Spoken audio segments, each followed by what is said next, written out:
Welcome back, everybody. Boy, I'll tell you, if you were with us here on our live webcast as we went through the preparations for a same-day broadcast of the GT race tomorrow, you saw a great race today where you're about to see another one. It is time for the 9th round of the Pro League World Challenge GTS Championship.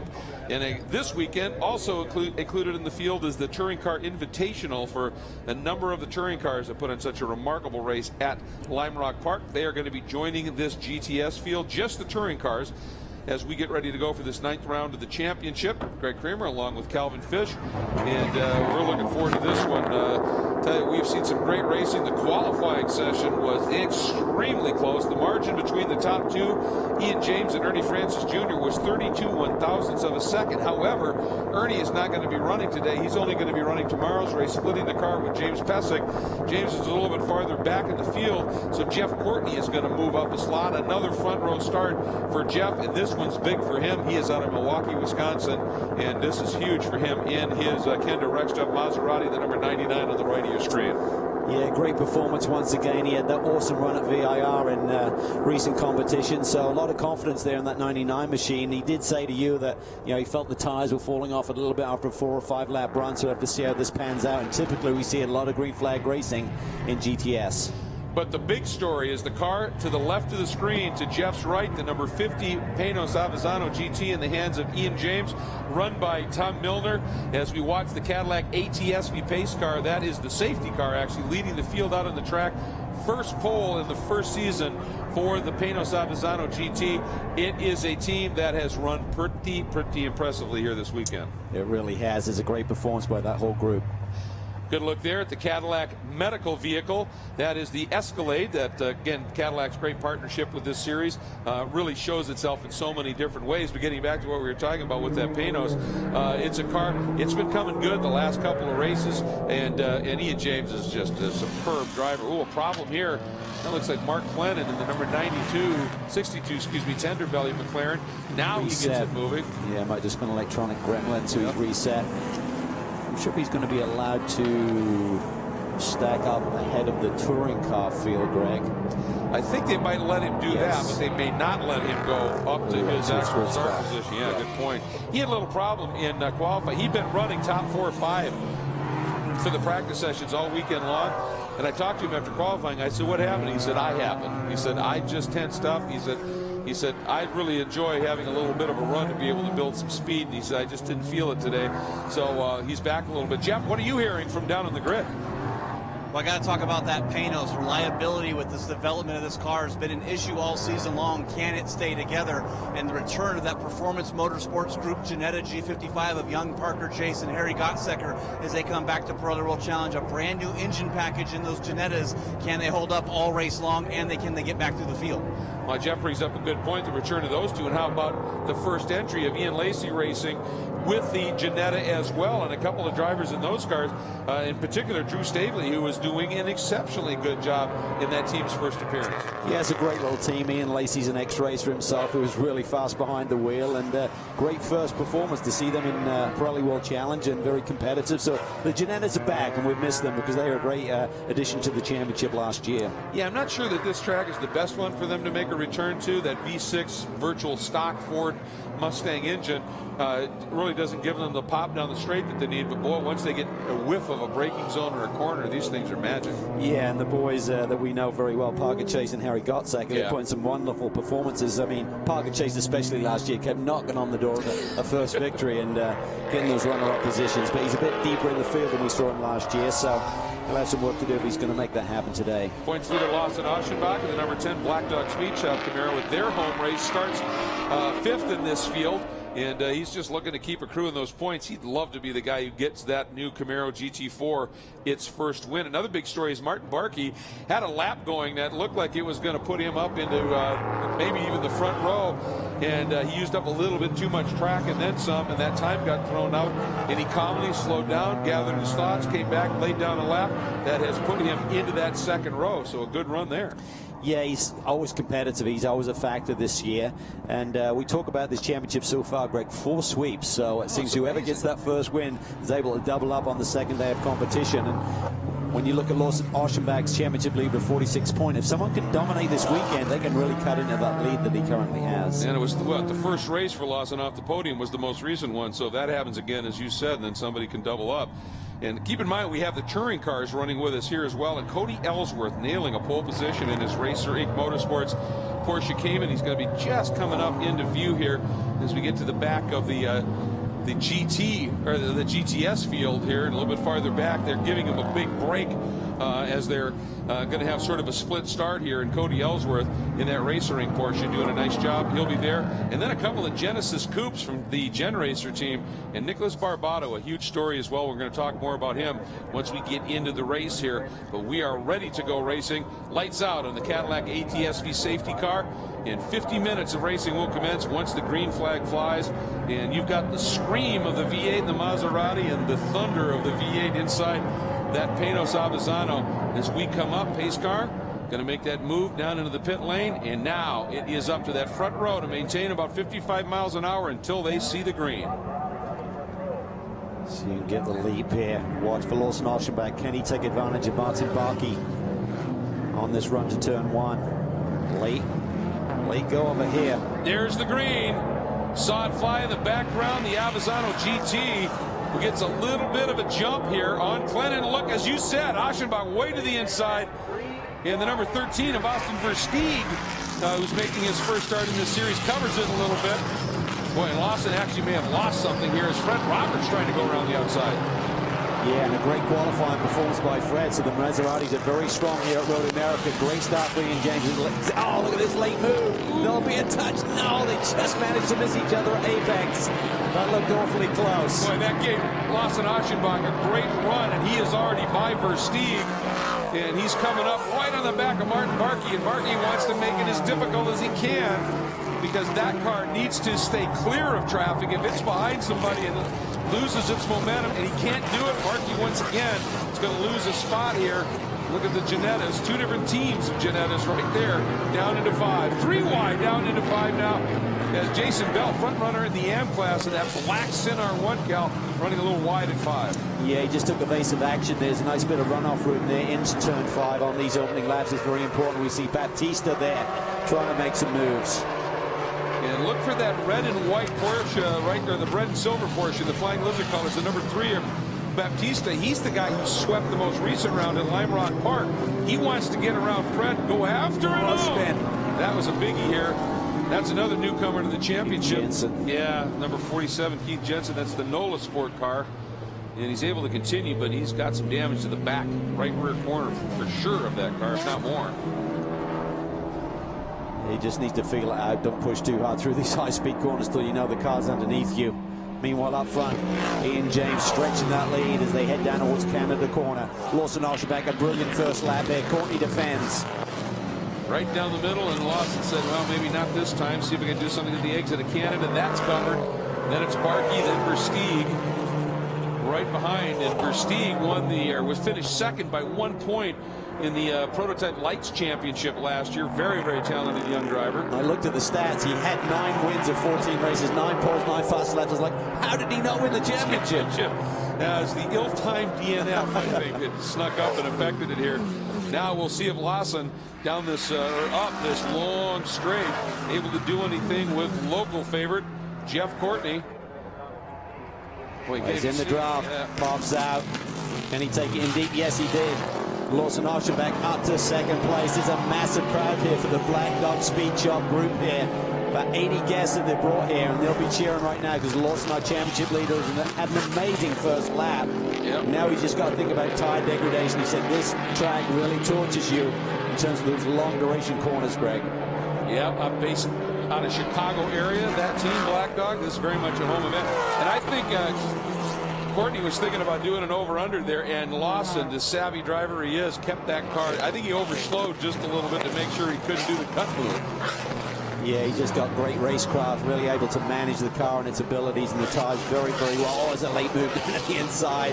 And the old 180 Cameron Castles down underneath Fred Roberts. Fred has slipped back just a little bit here. Nate Stacy now, the green number 14, Flying Lizard Porsche, trying to jump up the inside of Parker Chase, and they're going to meet at the apex of 6, and somehow Parker was able to open the wheel up, Cal, and not have the contact. Yeah, hammer and tongs there between two of the youngsters in our championship. And I think a guy to watch here is that orange McLaren, the tender belly entry from Clinton.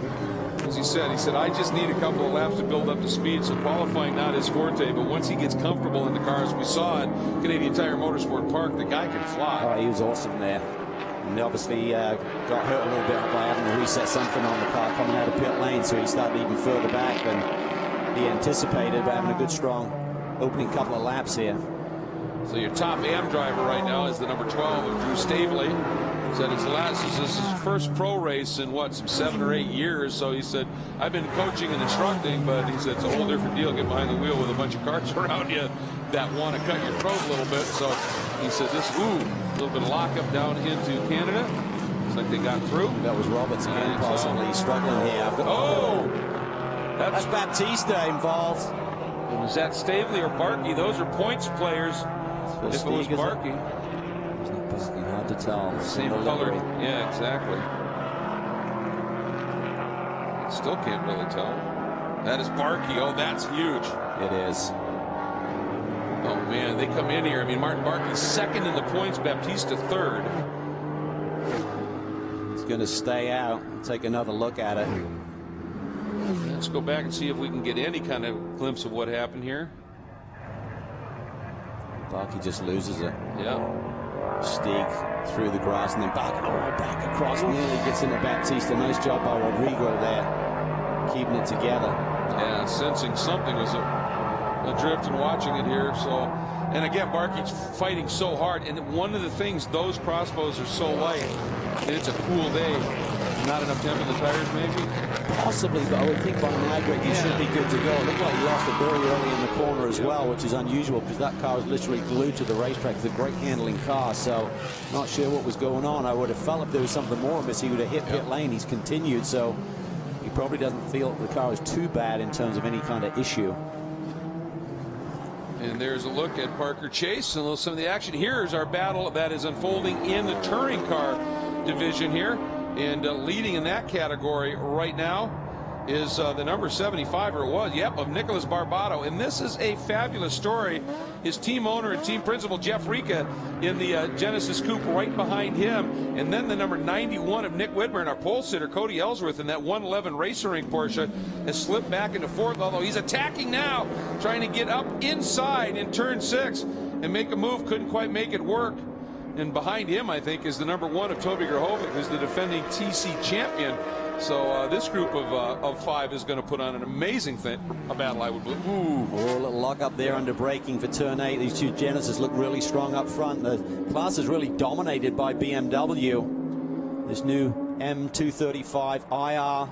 They've sold over 170 of these units worldwide. Grade 50 here in North America. Is a wonderful car for touring car competition, but right now they're chasing down those two Genesis. Yeah, and the number 91 of Nick Whitmer right now, the fastest or best placed of the BMWs right now, but third in this race. Meanwhile, up front, Ian James in the Avezzano GT stretching that margin just a little bit here. Turns a 220.324, but Aschenbach responds with a 220.2.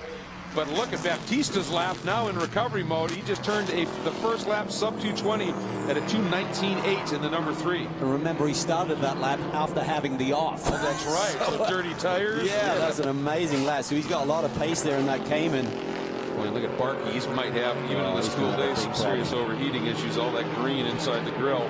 And there is Baptista, who, if a guy's got momentum in this championship right now, it's Rodrigo. Coming off that double victory at Lime Rock Park. We knew it was just a matter of time. He didn't catch a lot of breaks in terms of racing luck at the beginning of the year, but certainly showed his talent early and showed his intent. He's third in the championship right now. Behind this guy, Barkey's taking it really deep.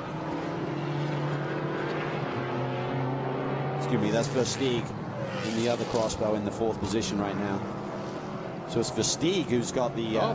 The grill. That's interesting. Yeah, because he took a base of action around Barkey as well in the same incident. Then there's the number 12 of Drew Stavely, leading in the AM category with Kurtz right behind him. And George Kurtz has really come on form this year. That's the CrowdStrike Global Motorsports Group McLaren. and he really has found some form here this year.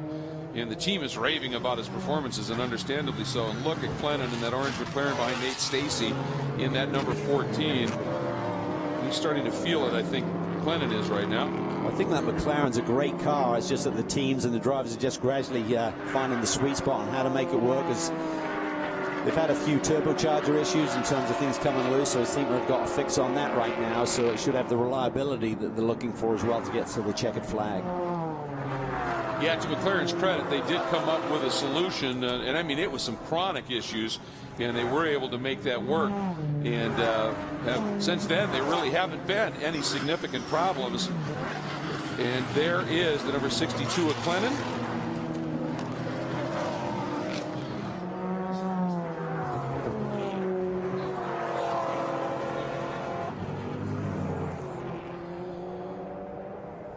Glennon doing a nice job. Parker Chase in that number 19 right in front of Nate Stacey. Then Nate, then Glennon as they feed their way out of turn number 14 and up the hill. The number 47, the NOLA Sport entry of Jensen, ducked into the pits. They apparently thought the car was doing okay and sent him back out, although that will have cost him a little bit. I'm sure he's down a lap at this stage.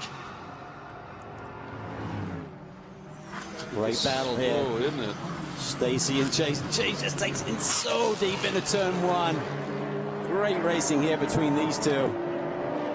Stacey comes back at him, looking to the inside down into turn three. Oh, he's straight. Watch Chase.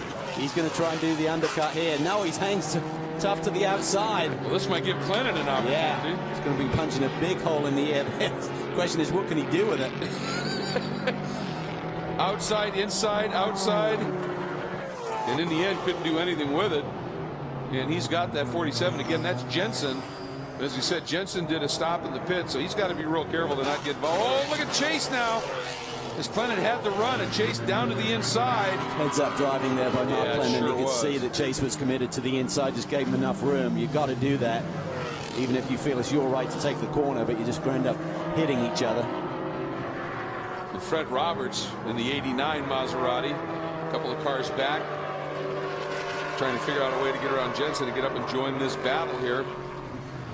And behind him, look at this black number 2. That is Jason Bell. That is the Racer's Edge Sin R1 GT4. He is your Optima Batteries best start winner.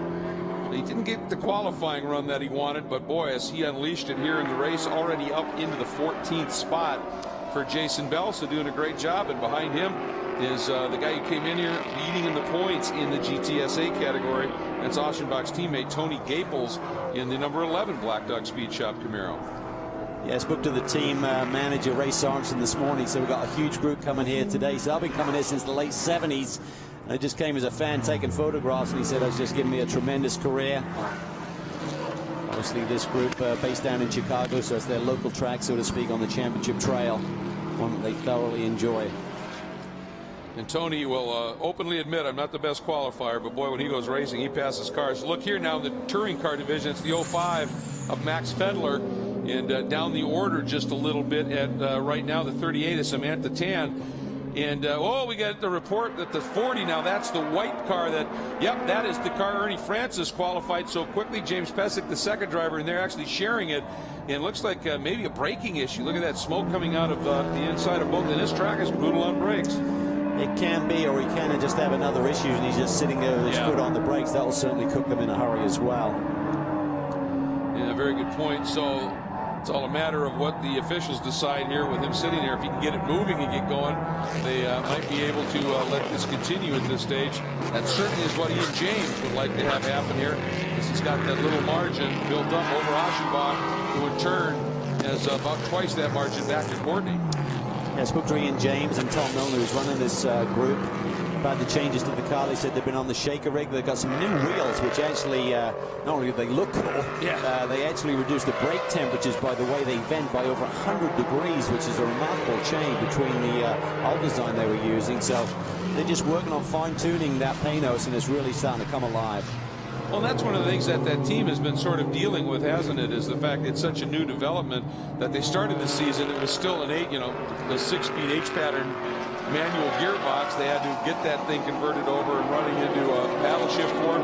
It's just baby steps, but every time they make a change, it's faster. Yeah, and those are the Forge Line wheels they're now using on that car. So it was a really quick job. I mean, they put the spec in and they got the wheels really quickly. So Tom Milner liked that. He said normally on a lot longer plan in terms of getting pieces to you. So great service by that whole group. That's a pretty savvy guy to have running your program, Tom Milner. You look at what he's achieved over the years with his prototype technology group and the like. And pretty savvy guy behind the helm, too. They're just a quality group. Some great mechanics who have been there for a long, long time. And they've really worked hard to bring this car and develop it during the racing season. They've been doing a little bit of testing, but just on the shaker rig mainly, and coming to the races, learning and improving. And as Jeff said on the pre-grid, the key is the reliability. They've had a couple of issues this year, but been getting some podiums too of late. So the car is definitely there. And as we watch this battle, we saw James Pesic in the number 40 PF Racing, the white Mustang, down in Canada Corner. Jeff, what are you hearing from pit lane? From the Breathless Racing team here in PF Racing, they said that the ABS issue came on where the ABS was completely locked up, would not release. You had to cycle the power on and off on the car. The car reset, and he was back underway. That's great to hear, and that explains why we saw that smoke coming out. That may not have been actual brake smoke, just the stuff left over after locking up all four of them. Yeah, and if it was indeed locked on, I mean, everything's really hot. So if you just sit there with the pads clamped against the rotor, it's going to create that smoke and that heat issue.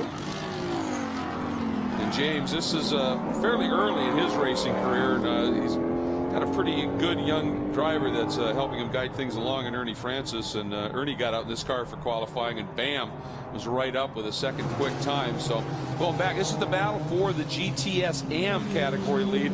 The number 404 of George Kurtz, chased hard by the number 12 of Stavely.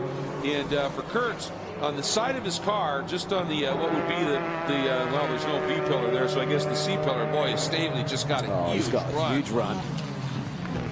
And I wanted to mention this just up. You see a graphic up on the white there, and it says "Thank you, Javi."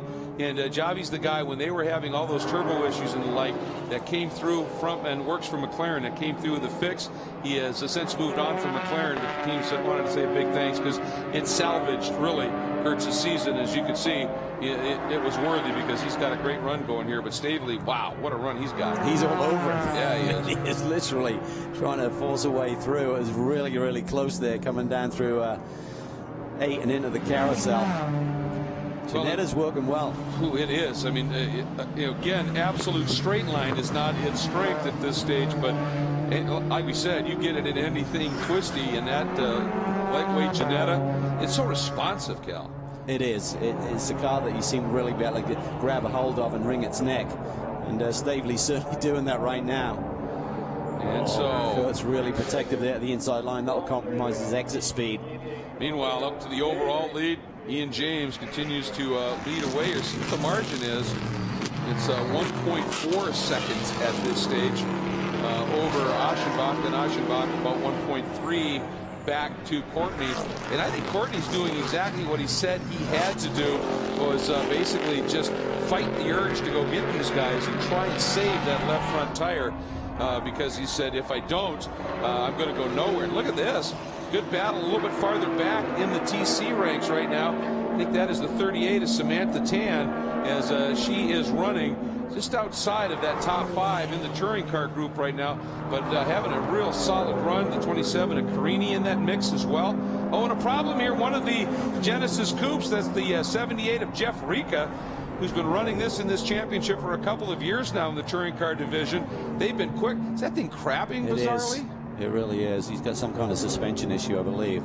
Yeah. Maybe the left rear. I'm not seeing a lot of damage, so I wonder if something just broke, Hal. Yeah, it's definitely going down the road not quite straight. That'll be a little disconcerting, won't it? Well, it's high commitment around this racetrack, and if you have mechanical failure, it can certainly put you in some bad places. But right now, this looks okay. He's going to hopefully get it back to pit lane. That was a good spot for him to pull off, too. It's Parker Chase now. Boy, again, this battle, these two have been going at it for a few laps now. It's a great race. Yeah, it is. And they got the 0-18. Cameron Castles, I think this could be the best run we've seen from Cameron in this championship by far so far this season. He's got some wins in another series in this car, but boy, he really is on it today. He's feeling the heat, though. Yeah, he is. Stacy's starting to come alive in this championship year, put in so many great performances last year with the Mustang and made the switch to the Flying Lizard group and Porsche. Just taking him a little bit of time to get comfortable with his platform. Very different driving style. He's got Terry Borchella working with him as a driver coach, led by Jim Bell as their engineer. It's a good group around him. Yes, it is. Ooh, Cameron a little wide. Stacy tried to get the nose of his Cayman underneath. Couldn't quite get it done. In that K-Sit Racing blue 018 at Castles continues to hang on to this spot, which is essentially 9th overall, but more importantly is 3rd in the A category. But now Stacy gets a run. Looks like Castles just ran a little wide on the exit of 14, Cal. Yeah, he just lost all the momentum there, and you can see Stacy easily pounced even with the title line coming off. Glennon there showing the pace of that McLaren. It's always a great straightaway speed, Greg. Oh, and it just threaded the needle there, didn't he? And I think he's so excited he accidentally hit the windshield wiper, but waving at the crowd. Oh, and look at this. I don't think that was a touch. And Chase able to sneak through on Castles as well. Castles lost the total positions here in this top lap. Now we'll see if Parker is able to do anything in terms of just outright pace to get up to go after these guys. Remember the 47 there, that's the Nola Sport entry of Jensen, down a lap. And I'm sure Fred Thompson is just chomping at the bit right now to try and get around Jensen here, because Thompson, if he can get by him and can get to the back of the 018, that's for position. And Jensen has to be careful here. He's down a lap. If he gets in, it affects this full season battle here at this stage. And Cameron, I think that was a preservation move. Yeah, he's just enjoying the race. Yeah. So as long as he keeps it clean, that's perfectly his right to go and try and chase, try and get back on the lead lap possibly, but that's a tall order. So he's just having fun, just racing, learning for tomorrow. Try and lay down a fast lap too. That's key, isn't it? And he's showing some speed. It's not like he's hanging on, or I mean, holding these guys up. So now Glennon, with that move, should put him up into the 9th spot. He's gone around Stacy at this stage, and that's 3rd in GTA. So Glennon really starting to come around. Yeah, and McLaren is really impressive. Has that nice balance. Is a good handling car, has good straightaway speed, and that's what you're looking for in a championship. The various venues that you go to, you don't want to be too much in a certain box until you got straightaway speed or handling like the Crossbell has. That McLaren is a good package. You just got to love the fact that it's a McLaren that's orange. That's right. Meanwhile, up front, James continues to lead away, but look at this. Jeff Courtney is starting to close in just a little bit on Lawson Aschenbach. Not in a huge chunk, but he's just sort of nipping away at it.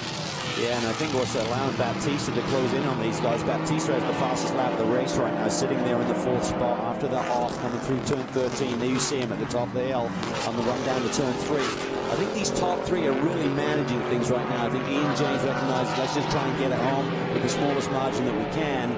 Lawson is very, in tune with what the car's doing in terms of managing those tires. Courtney told you the same thing, Greg. So all of those top 3 kind of managing their pace, and it's allowing Baptista to close in. Oh, big problems here on the exit of turn 1. Glennon's involved. I think Roberts may be involved there as well. Oh, man. Here comes Gables and Bell through, so those are 2 GTA Kevins, and apparently the number 19 of Parker Chase involved in that as well. Damage there at the back end. So I'm not sure if that's from a tire wall or someone just getting into him. I think it'd be good to let's take a look, see if we've got it here. Watch it here. Okay, so Glennon's in way deep. Gets out in the gray. He's going to come back across and maybe collect Chase, I would imagine. Oh, Chase just gets plowed into as everyone tried to slow down to avoid the incident. I think that's the 018 at Castles, who just couldn't, know where Castles could go.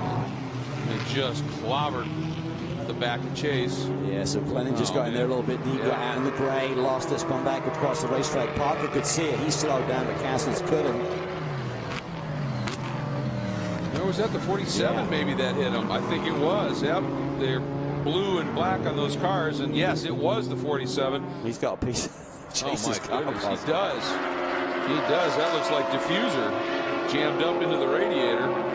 So that car, he had to spin and got back damage on the car. Now front damage. He's got to be careful going into the kink here. Or either that or he's making monster downforce. Yeah, I was going to say, he's got a lot of front grip if that's acting like an aerofoil. Wow, what an eventful race in his first appearance for Jensen. Hate to see it for Keith, but he's just keeping the hammer pinned and going after it. He keeps digging deep. I'll be curious to see if he hits pit lane or just goes with it. Well, I paid my entry fee and whatever the rental was for the car. Might as well just flog it until it falls apart. Hopefully you bought the insurance. And he's doing it with speed, too. Let's see what happens here. Staying out. I thought he was going to. Yeah, I did too, and I'm thinking, I hope Roberts realized he may be done for pit lane, but he doesn't. He stay out. Got to be wondering how long he's going to keep those engine temps under control. Yeah. Got to be affecting the airflow to the radiators. Or when something that's been damaged is going to pop loose on that hood and you have bodywork flying everywhere. But James continuing to run strong laps. His last lap was a 2:19.8. As was Aschenbach's, and that was a little bit quicker.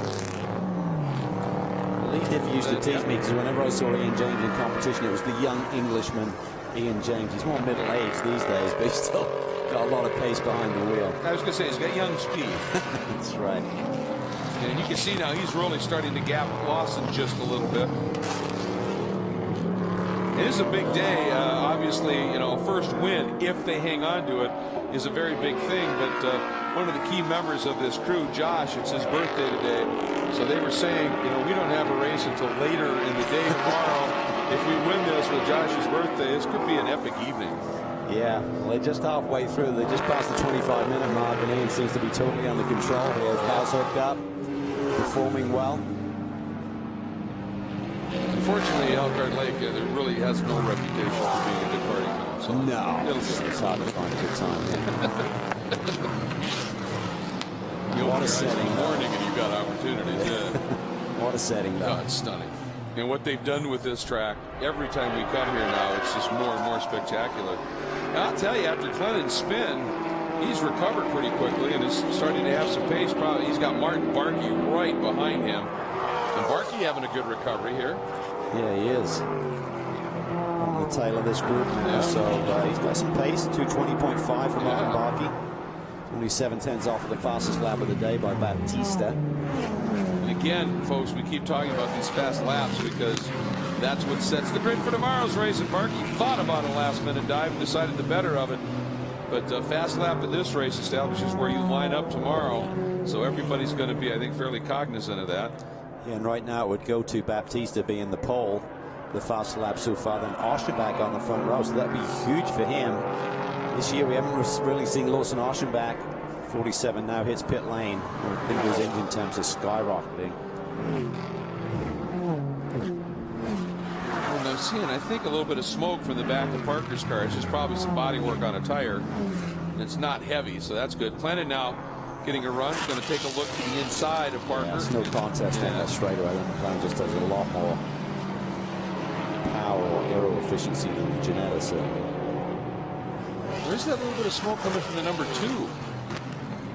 Watch it here in that left rear. Not showing it there. There's Baptista. He is just doing everything he can, flying around this track right now. Fourth. And what is that, Cal? About 2.5 seconds back at Courtney right now. Yeah, the front three are actually pulling away a little bit, and at one point just a couple of laps ago it was going in the other direction, so I'm not sure what's going on with Baptista now in terms of that charge that he had going on. Guys up front are just really managing the pace very, very well. No one really probing for a position change, but Courtney's within 4/10 of Aschenbach right now. And I think there, I mean, there's a little bit of grass in the grill. Of There we go, Baptista. traffic Oh, involved. Look at this, yeah. Just tying things up. Courtney's got a really good run on Aschenbach here. Ooh, locked up. Yeah, Now, keep in mind, those two Maseratis are running without ABS. that's right. And Courtney said, you've got to just get that feel. He said, because if you do that more than once, then you get that flat spot. And he said, your race is pretty much done. Well, you get into a rhythm with it, but when you get into a brake zone and you're racing like this, it's very easy just to give a little bit too much brake pressure, and then you don't have the ABS as a safety net for you. But But just really impressive. I mean, Jeff is, and that team have done wonders with that Maserati. And he's a really cool cat. He does a great job behind the wheel.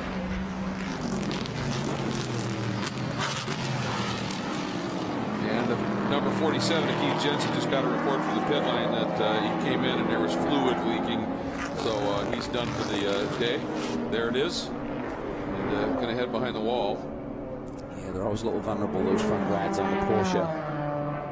Tell you what, Courtney's starting to put the pressure on Oschenbach out there for that position in second. And here's a look at your leader in the touring car category. And this is such a great story. This is the 75. It's the second of the Genesis Coupes.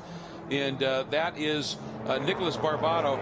He's done a lot of soloing. He's a multi-time SCCA solo national champ. Run some Spec Miata, done a little bit of road racing.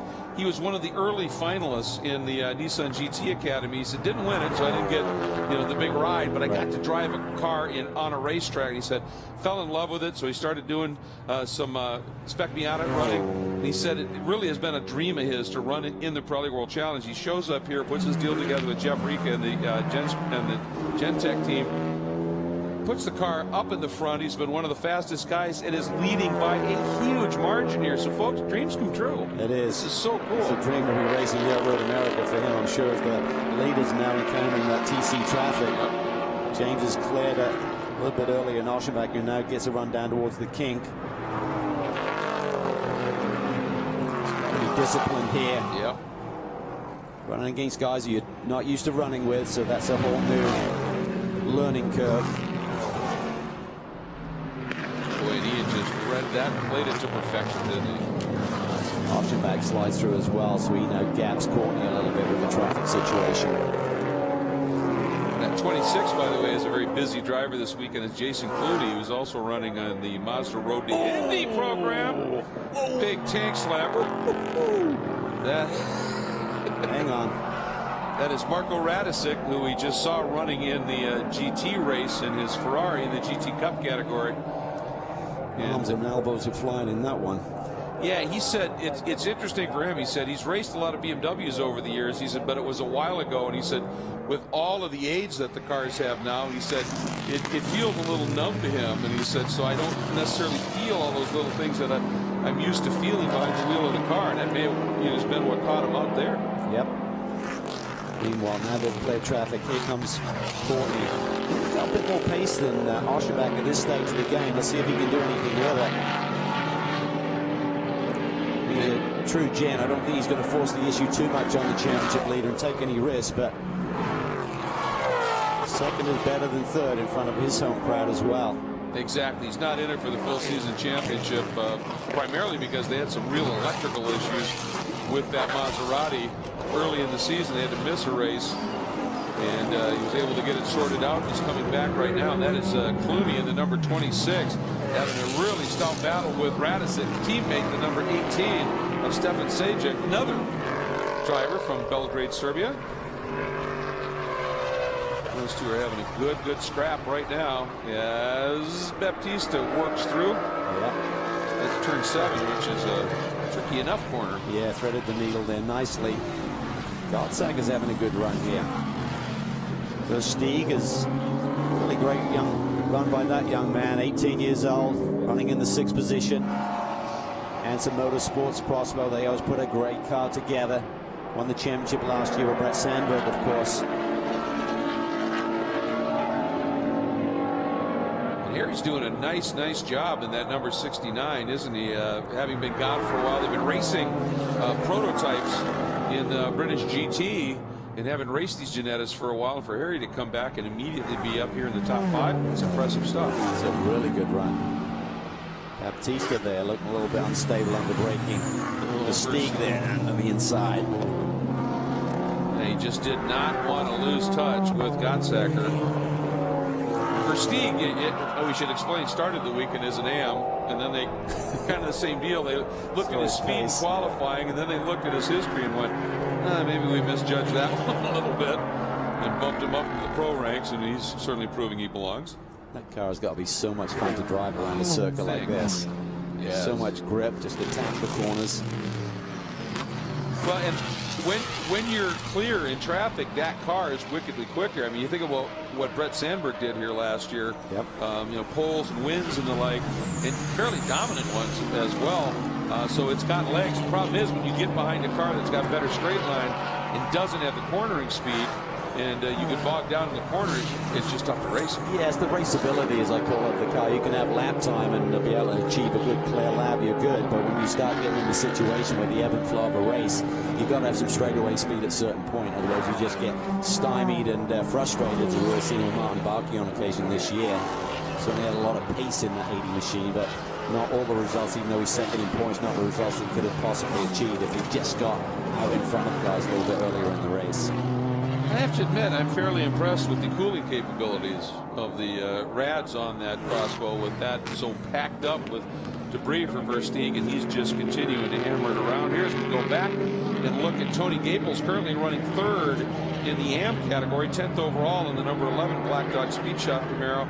And Mark Clennon, big rebound here as Clennon has worked his way through a number of cars and is now up into 11th, and is that is a battle essentially for the final podium spot here in GTSA. Cal? We keep talking about people running in front of their home crowd. Tony Gaples. Yeah. There was a fight. Ray Sorensen said, you know, he spoke to the series about available tickets, and he said it was a fight between me and Ray, real time to get the last tickets, and he said, I won. Competition is just competition. It doesn't matter, does it? I love it. I understand that the 18 of Castles may be getting a drive-through penalty for avoidable contact. I'm not quite sure I understand that one. Yeah, because Parker, when he Parker kind of parked it in turn one with the incident in front of him. So I think the 18, maybe they're just saying he should have been a bit more heads up. Actually, I think that might be the 18 touring car, possibly of Sajek, that we haven't seen. So no, I mean, that's exactly where I went too. Yep. And then it dawned on me that actually the 18 is the 018 of Castles, and Sajek is the 18, so that's possible. Here's Bell.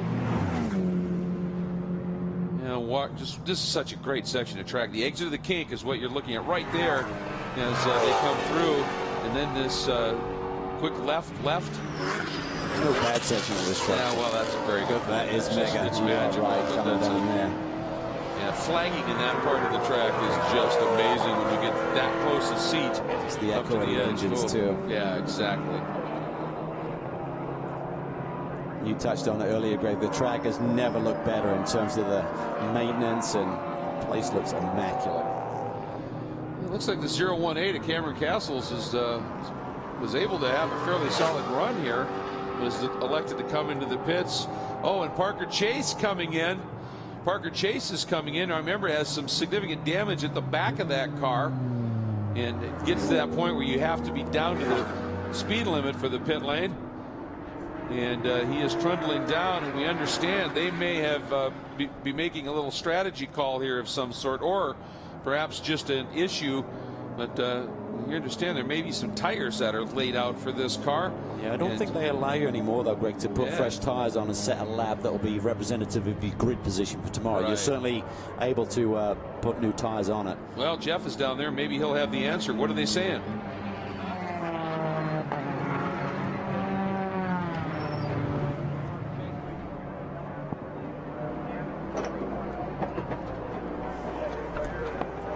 Pops the door open.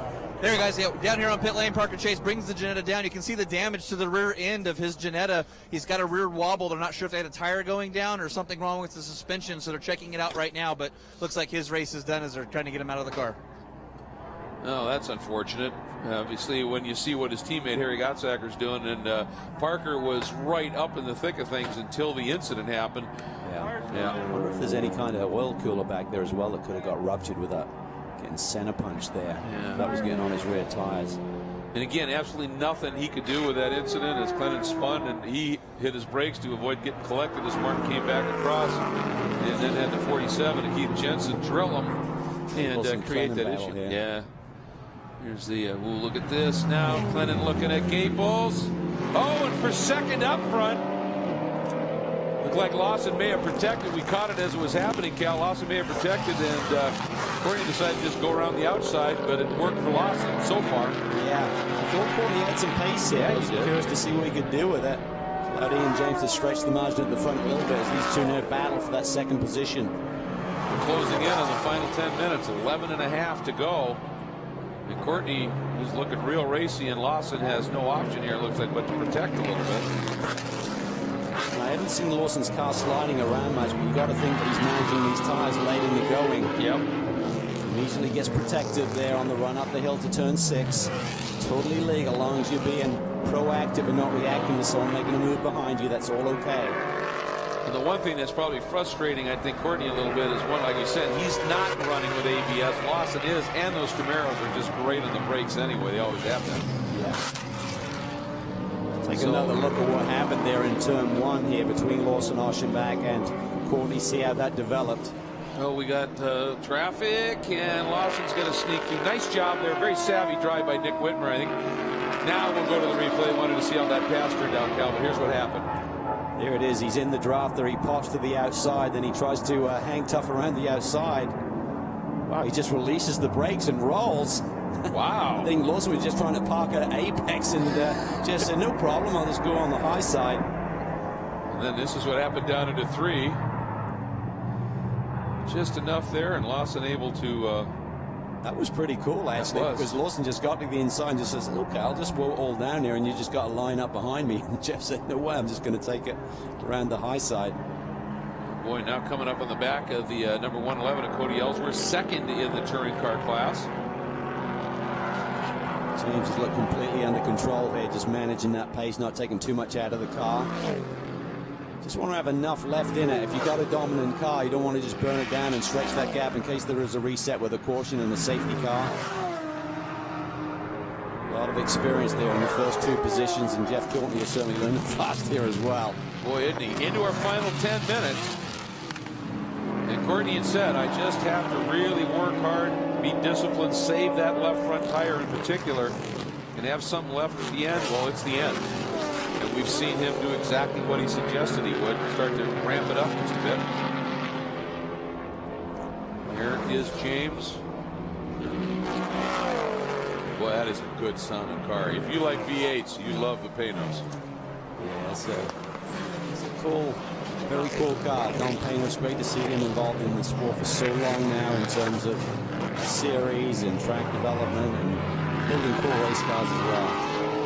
And I like that Panos, he always pushes the envelope a little bit. He doesn't just go buy an existing car. He says, I'm going to try and create a better mousetrap. And, you know, if I don't, I'm going to learn.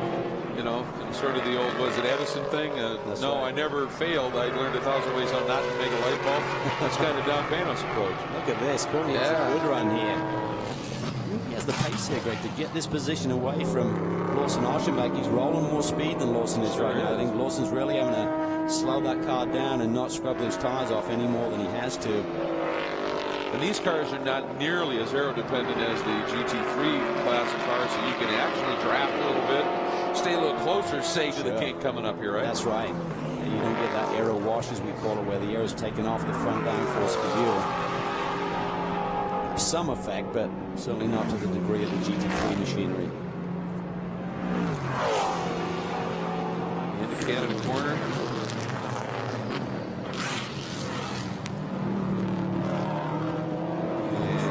Lawson Oshenbach will be vulnerable here this weekend to someone who can sweep, but the guy is potentially going to sweep is Ian James if he can pull off the first one of 2.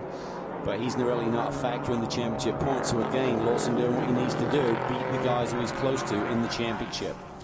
Yeah, and of course, you know, if you haven't been following this class for the entire season, when the Panos came out at St. Pete, had a couple of DNFs just as they were going through the understandable teething problems, and so he's not really in it for the championship. But now, Courtney, right tucked in behind Oshenbach, who's protecting, and they're coming back up on the back of Bill Ziegler, who's one of the A drivers, and then you got Nicholas Barbado leading in touring car here. Watch this, Courtney can roll speed. He is rolling speed through turn 1. Now he's just got to sit back there, try and get a run, try and take advantage here on Oshenbach.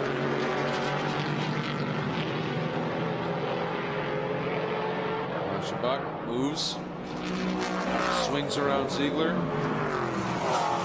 Boy, Aschenbach suddenly really was able to open up a little bit of a margin. Now they're going to come up in the back of Nicholas Barbado. They're the 75 Genesis Coupe.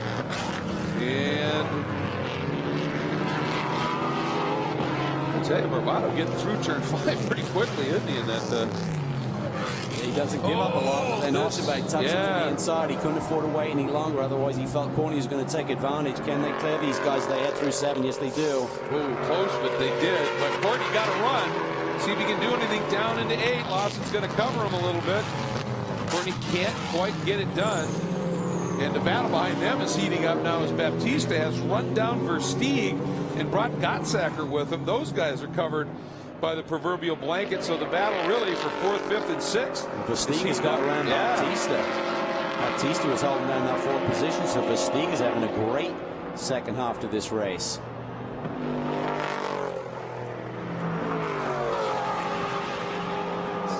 See what happens here. Nope. Courtney not able to do much at this stage. Is he close enough? I don't think so. We'll try and do something down in the candidate this time. Seems where Courtney's at his best is up and into and through turn 1. Boy, he carries some speed there. Here's the battle we're talking about. Boy, Versteeg not only cleared Baptista, he's gone. I'm not sure what's going on with Baptista. He is really bagged up here in the second half of this race, and maybe he's run the tires off a little bit as he runs really wide there through Canada corner, turn 12.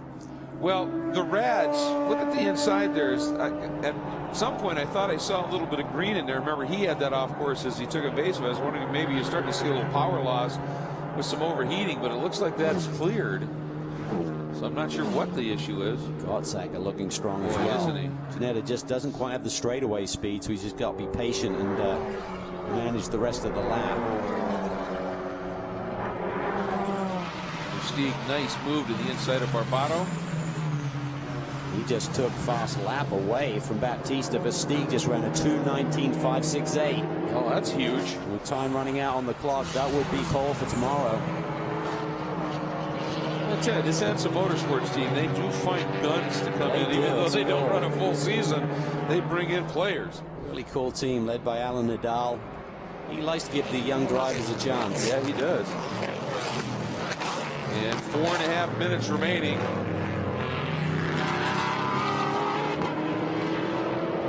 Up into turn 6. Very tricky piece of real estate. You got to time your braking to perfection. Oh, the 018 off. That was Cameron Castles, who's been in the wars today. Yeah, eventful day, but a quick one. Yeah. All right, here we go again. Aschenbach feeling the pressure. Courtney. Oh, look at him roll exit speed, Cal. Yeah. Zerati's working well. I think if he had the track position, he could be a real threat for the win. We just don't know how much in hand Ian James has leading this race from start to finish, possibly. Nonetheless, Courtney, very impressive. Yeah, that margin that James has had, he got it up to about, what 1.4 seconds? And then from then on, it's been between 1 to 1.4, 1.5. So you got to think he's managing things well here. For some reason, right there, you know, Courtney's so close, and then he just drifts back a little bit. Again, we're through the high-speed section of the racetrack where that aero comes into play a little bit. Like I said, not as much as the GT3 cars, but certainly will have some effect. Ooh, he thought about trying to stick it down the inside of 14. A good run here. He's going to have a run on Aschenbach. Aschenbach's going to struggle here to keep him behind, I think. Immediately moves far right. That wasn't in response, so it's completely legal. But now he's got it. Say Courtney pops to the left, Aschenbach can't do that. And that's, well, Aschenbach knows that rule. He stayed right there, but what can Courtney do about it here? He's savvy, Aschenbach, but look at this. Boy, did he time it well enough? Nope. Just a little bit too close there. Right at that key moment, you need to be able to accelerate through the corner and not be stymied with the guy taking away your space. If he just backed off a little bit more, Greg, there was an opportunity there down into turn 3. White flag next time by, so he's going to have one more shot at least at turn 1. We'll see what he can do elsewhere. But you almost, you know Lawson Aschenbach, as savvy as he is, he's watching where Courtney is, and if Courtney starts to swing for the undercut, Lawson's just going to brake maybe a little bit, park him if he can. Well, he's just so savvy. Yeah. That's why he's won so many titles over the years. Just does it right. Makes so few mistakes. We're getting a report that the 75 is Nicholas Barbado leading in touring car, that suddenly that engine is sounding perhaps a bit off song, and Cody Ellsworth is only about 3.5 seconds behind Barbado. Boy, the Cinderella story would be a great story. You just hope it doesn't happen that way. But Cody Ellsworth from pole, that would be a great story too. Very much so. For the sister car issue, but that was of the suspension nature, we believe. Right. Trying to listen here, see if we can pick up any.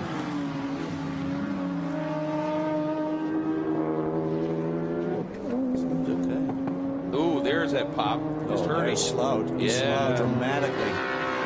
Oh man, he's got an issue. Ellsworth is already by him. That was the car that just went through. Is Cody? Oh boy, he had this thing covered. A huge lead. Look at this battle here. Gottsacker coming after Baptista. Or Baptista got back around him. Yes, he has. Wow, this is a great late race surge, if you will, by Baptista. He's tough. Really impressive year. Yeah, absolutely. So white flag should be out. There it is. Look at the battle for second. Corny's even closer this time. Can he time it a little bit better?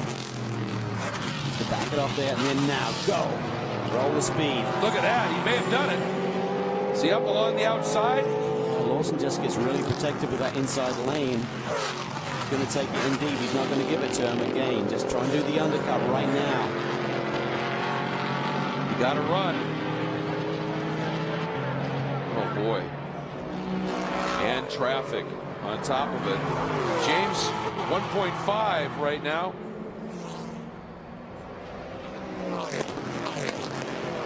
Courtney going for the inside down to 5. He's in really super deep, but keeps it together and hits the marks. Great job there by Lawson Aschenbach. Saving a little bit, saving enough possibly to hang on. Versteeg in the background has absolutely driven away from Baptista and Gottsacker. Versteeg is catching this lead. Yeah, he is. All right. Down into turn 8. Oh, shit. I think if he had ABS, he'd be diving down the inside and just absolutely let the system take over. Yellow flag out there. It's probably for the 75 car that was slowed.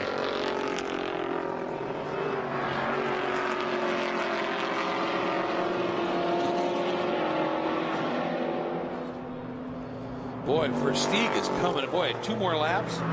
He'd be right in the thick of this now.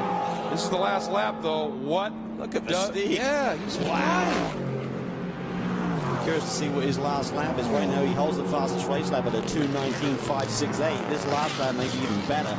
This is as close as I saw Courtney heading into Canada Corner, and he just couldn't get it done. And I think he will be ruining not having ABS, because I think that might be the story of this battle for second. He's had to be totally on his game in terms of defending that position. But Ian James, last corner. Oh, he's just got to climb the hill, and Elkhart Lake may never be the same tonight for the party that might unfold from what we've heard. Ian James and the Panos Avezzano GT wins it at Road America. What a story for this extremely talented British driver in a team created by an American and led by a German. Well, I'll tell you, it's an international effort for Panos Motorsports, and what a day they have. And for Josh, what a great birthday present. One of the key crew members on that team. What a story. Aschenbach hangs on for huge, valuable points at second. And look at this battle. This is, I think, for the lead and the win in A. There was a touch. What happens at the line? Who gets there first? They definitely were rubbing up the hill. I'm going to have to look. That's it.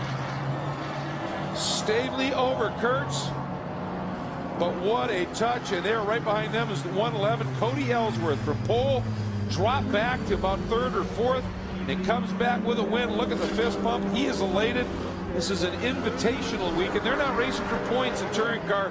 They're racing just to be able to say, I won at Road America. Yeah, that's pretty cool. What a racetrack to come with no real big picture on the line. It's all about just having fun and winning a race. Great job, Cody. Absolutely. Now let's take a look for that AM battle. The GTSA up to top. Whoa, look at that. That was wild. Wow. Kurtz went airborne, body work flying.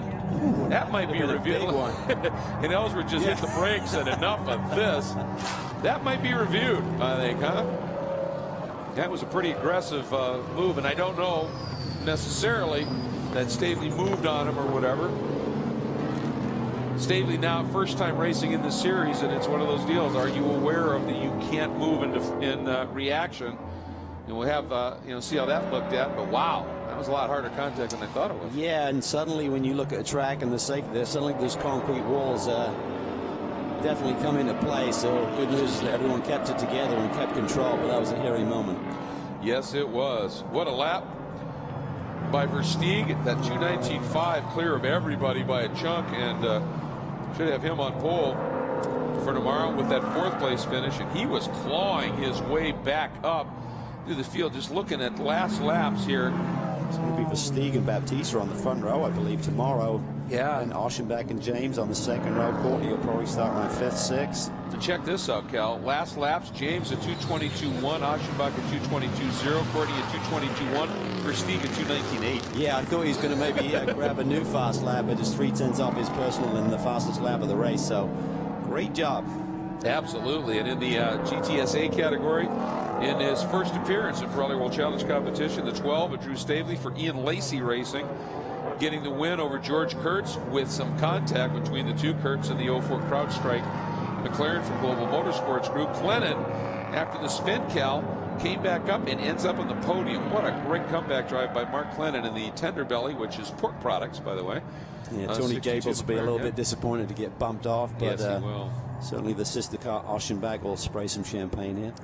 And a nice job by Fred Roberts, who was in the thick of it and hangs on for a top 5 in the AM category. And then in touring cars, Ellsworth with the win in the 111 Racer Inc. Porsche. Nick Whitmer in the 91 ST Racing BMW, and defending class champion #1 Toby Grahovic in the classic BMW M235 IR will complete the podium in that category. But up front overall, and what a day for Panos Motorsports, Ian James, Tom Milner, and this entire effort with this Avezzano GT. First time ever wheeling his way into victory circle in a Pirelli World Challenge GTS event. And of course, our camera is right there and ready, and that means Jeff Lepper is too. So as soon as Ian drops the window net, climbs out of the car, we'll get a word. And he's going to be so elated, and I think proud as well of the effort that this team has put together. They've just continued tweaking and working on this car, developing, and we've seen the pace. And today, the pace and the reliability all came together in the hands of Ian James. Jeff? Well, Ian James, this Panos finally kept it together for you, able to get the win here today. Yeah, just a huge thank you for Dr. Panos. You know, he's done more for American motorsport than probably anybody else, and to bring his car back in P1 and Panos back at the top makes me very proud. Also, a big thank you to the TC guys. They were amazing with the traffic and then today. Awesome race. And tell us from the start there, how did that go for you to pace the field? Yeah, it was really good because, you know, I managed to find the sweet spot from the big 6.2 litre V8, so I got a bit of a jump at the start there. But it was tough, you know, the tyres were dropping off through the race, and I could see Austin was on my tail there, but couldn't be prouder today, and we're looking for many more. Got nipped for pole for tomorrow. What's going to be the strategy there, especially with the standing start? You know, standing starts is always a bit of a crapshoot, but we'll be giving it our best, and hopefully we'll go to the front. Well, Calvin Fish, they finally pulled through with this Panos. First win for this Panos and Ian James. Yeah, it's a mega group there, and congratulations to Ian, Tom Milner. Pretty cool. They'll be pumped up tonight, and as you said, Greg, it will be party time. Absolutely. And you know what is often a real benefit on a standing start? Torque. Yep. We have that in bunches. That they do. What a story. And for Tom Milner, who said he took a vacation from retirement to at the enticement of Dr. Don Panos to come and manage this team, what a special moment for he and the entire group. So you can see lots of congratulations going on down there. But big picture, Lawson Aschenbach, second, another podium. What is his eighth? Yeah, it's amazing. Yeah, just continues to do what he does best in terms of getting a championship lead, hanging on to it. The guys who are closest to him in the championship coming in here today, Martin Barkey way down the order, Baptista hanging on. Be curious to see after the race what, in fact, was going on with that Porsche. Yeah. He drops down to 5th, but it's going to be a good day tomorrow. Versteeg on the pole. You got, a lot of quick cars up there. Battle will resume in about 24 hours. No, I can't wait. It's going to be absolutely spectacular. And again, we have the pros, we have the AMs, and we'll have the TCs in the bunch. And maybe we'll be able to see if Nicholas Barbato and they can get that Genesis Coupe, whatever the problem was. And, I mean, what a story there. I mean, kid comes in, dreams of this, first time ever racing in World Challenge, has a mega lead, looks like he's got it covered, and then has an engine problem of some sort that just takes it all away. But that's just going to make him hungrier. Yeah, that's the emotions of racing, and it's not a championship event, it's an invitation, but nonetheless, a win is a win, and he did everything right until he had a little bit of a failure there at the end. Yeah, Ellsworth getting the win there from pole, even though he dropped off just a little bit, and then comes back for the win. Nick Whitmer second, and completing the podium, again, the number 1 of defending champion Toby Grahovic. Originally from Chicago area, this is his home track, even though he lives in Texas right now. Stavely Kurtz and Mark Clennon. What a rebound run for him to complete the GTS AM podium. And again up front, James, Aschenbach, and Courtney. And as Cal said, one of the best things is that we get to do it all again tomorrow. So thanks so much for joining us. We look forward to having you back with us when we go racing tomorrow and on our feed. And again, we start things off here. First race of the day is going to be GT. Now, that will be a same-day broadcast on CBS Sports Network, which means there will not be a web feed, a live web feed of the race. You're just going to want to be near your TV at CBS Sports Network or set your DVR 3 p.m. Eastern and make sure that you are tuned in and have that to record to run home and watch.